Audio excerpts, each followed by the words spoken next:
We'll have some words for you there. The last team to make it into the college football playoff is one of the final two left standing. Look, it wasn't the easiest road to this point, but now all roads lead home to Hard Rock Stadium for the national championship. Maddie, their quarterback received plenty of criticism and doubt throughout his career, and it got even louder after their two losses to Louisville and SMU this season. But when it mattered most, those back-to-back 75-yard drives to go down the field are going to go down as some of the best drives in Miami football history. And they have had some pretty darn good ones going back to 20-plus years. What impressed you most about his composure in those moments? And let's be real. The start of that game-winning drive, I thought he was really tight. I thought he was nervous. And I thought he felt the moment, and it was like maybe a little too much. Yeah. After a play or two that, he kind of got by with, he settled in, and he made some big-time NFL throws, just like this one on the sideline, pinpoint accurate, over the middle, pinpoint accuracy between two defenders with the whip route underneath.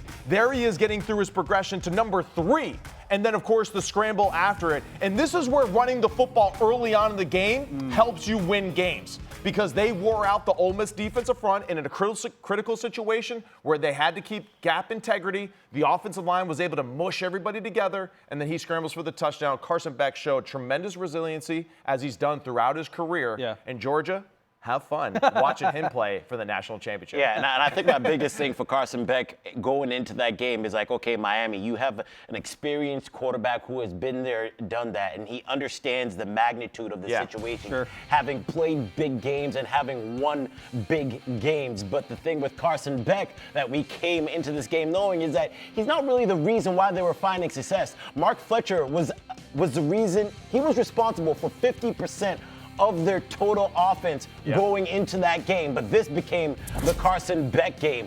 Carson Beck, the first two games, 5 for 12, 68 yards on 10-plus air yard throws. But in this game, he had more 10-plus air yard completions than he had in the first two games combined. Once again, great job by our crew in our production, because this is exactly where I was going to go next. So I appreciate you guys bringing this up.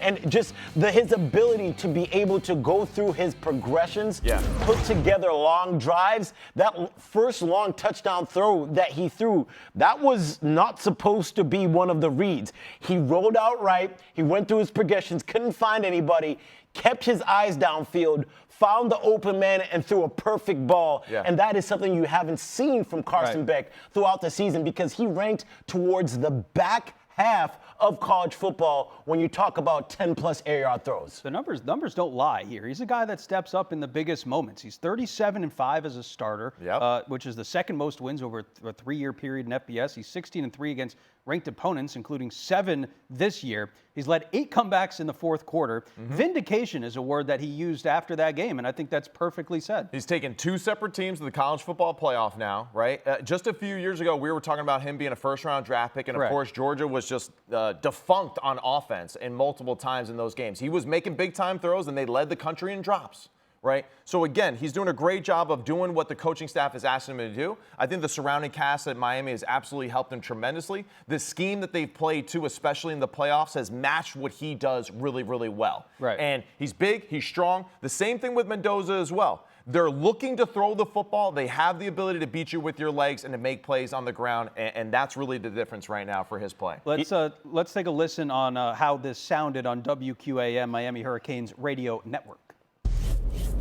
Miami 24, Ole Miss 27. Here comes the big moment. Beck takes, drops, looks, wants to throw. He's going to run. Carson Beck into the end zone. He runs it in over the left side. Carson Beck takes it in for a Miami touchdown. Carson Beck is your Hurricanes hero. Miami wins 31-27, and the Hurricanes will play for the national championship. Joseph Kaki on the call there, legendary voice for the Canes. Offensive coordinator Shannon Dawson's offense this season has been, I think, far more methodical than that big play unit it was last year under Cam Ward. This is a different offense. This year they've dominated time possession. I think they had it for 42 minutes in that game. Beck more of a pocket passer, and most importantly, they've ran the ball really efficiently here in the college football playoffs. Scoop, you mentioned it. Mark Fletcher and the boys averaging over 6 yards per rush here in the college football playoff. How has that facet of the game maybe opened up the rest of the playbook and taken this offense to another level. It keeps you on schedule. Yeah. That's really what it's been. If you paid attention to the game, what they were able to do on first down is run the ball, get 3, 4, 5 yards a pop. What does that put you in a good situation on second down? You know what the best third down play is? First and second down. Miami against Ohio State, 7 for 14 on third down, and it was a huge difference maker.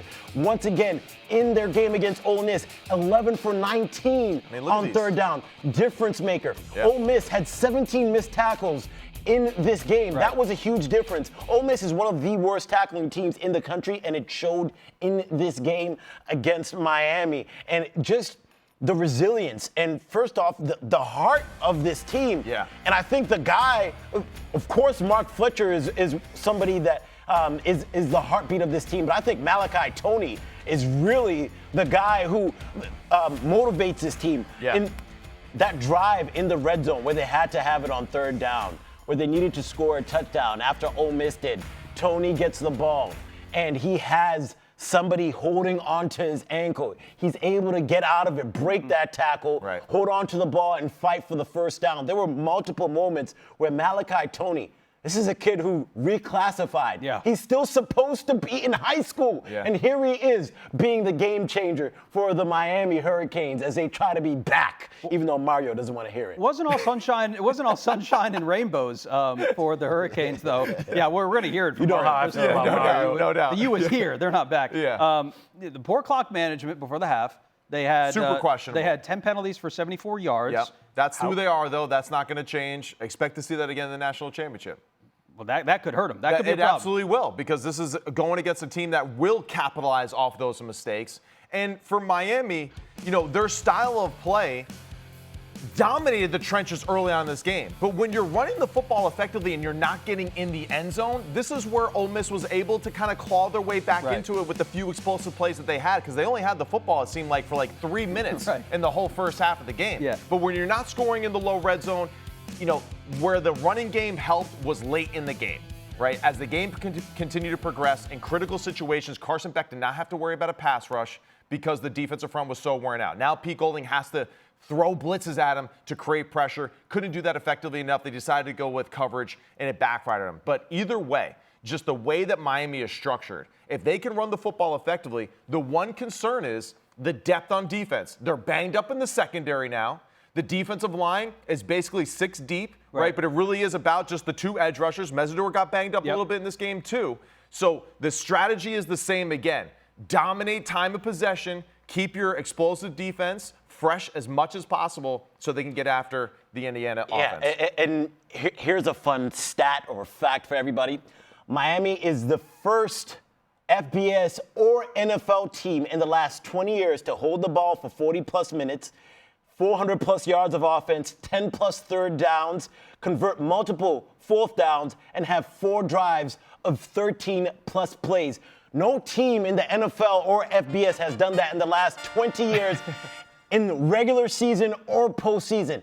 But yet they still only won the game by 4 points, and it came down to the final play. You know what? Now, that's the part about it. I respect you for winning it, but that's the part about it where if I'm a Miami fan, I'm happy to hear that, but I'm also concerned because they should have dominated that football game on the scoreboard a little bit more to the level that Indiana